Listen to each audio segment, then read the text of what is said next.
Ladies and gentlemen, this is a real barn burner today as I'm about to jeopardize my job with this one. So there's this belief among districts and former educators, now consultants or self-proclaimed experts, that good instruction will kill majority of their classroom ills. And if I were to put a number on this belief, let's say the percentage is about 80, but it's the opposite.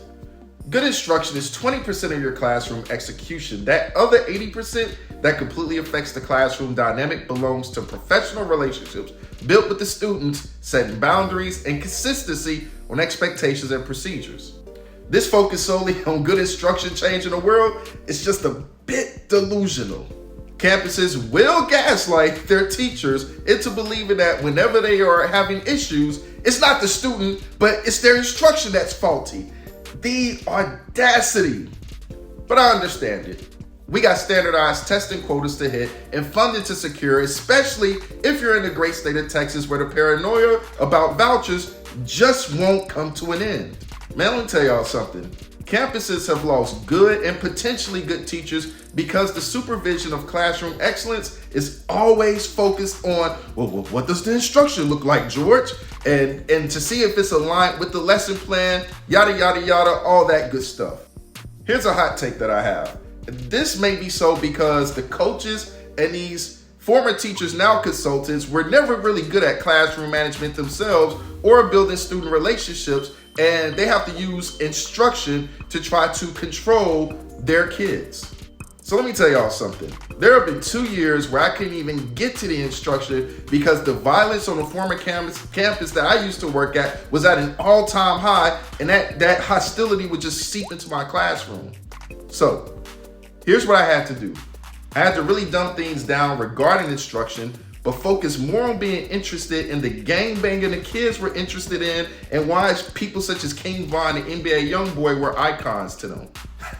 Man, I used to have kids snitch on themselves to me about people they used to rob or get into gang fights that would happen in certain neighborhoods and who had beef with others. So I had to shift my attention from lesson cycles to teaching life lessons and be a bit transparent myself about my past to relate to their present so they can at least have a future.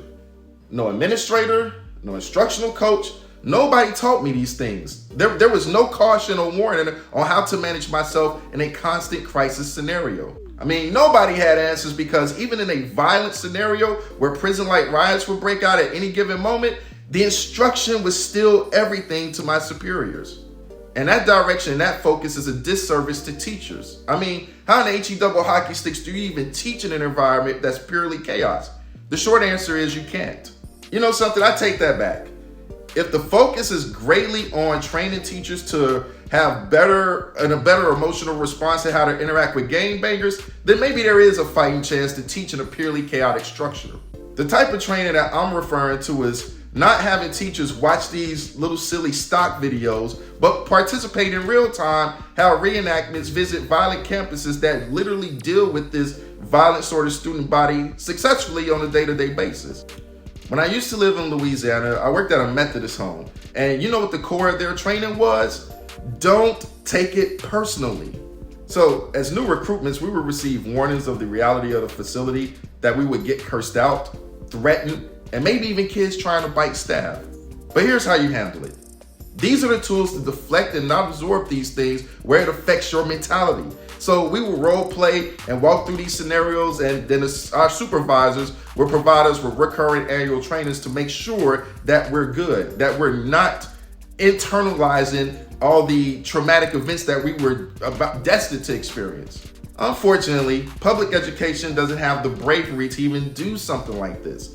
I mean, most campuses have peons who are conflicted with trying to decide, like, do we put a system in place for profanity or do we not put a system in place? So when handling egregious behavior, schools are in this like perpetual state of just being undecided on what systems to implement. In an ideal world, teaching would be simple, where it's one person with experience simply passing on knowledge and application to the inexperienced. Now, I'm not of the disbelief that kids should have a choice if they want to go to school or not. Their brains are not fully developed, or they have not experienced enough life to make simple decisions such as, am I going to eat Frosted Flakes or Lucky Charms this morning? Going to school should be a legal mandate, but the formatted systemic structure has to be reworked.